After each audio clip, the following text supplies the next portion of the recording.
What's up, everyone? Welcome to Program Your Moan.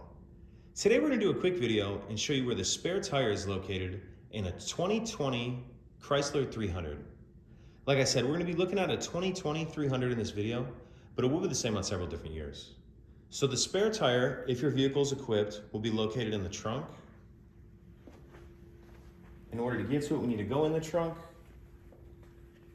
And then there's this loop right here that will just pull up. If you notice, there's this hook.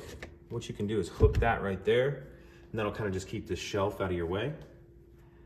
Once you have that up, we see our spare tire right here, and there's this retaining nut on here. I've already got this loosened up just to save some time, but we'll go ahead and spin that off there and pull it off.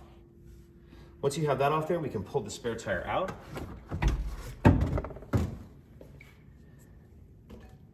Then once the spare tire's out, we see our lug nut wrench and our jack right there. And there's another wing nut on there that you'll need to loosen up all the way. And then you have your lug nut wrench right here and the jack right here. So that should be everything you need to change your flat tire. If you have any questions, please let me know. If you could take a second to like and subscribe, it helps us out and I'd appreciate it. Thank you.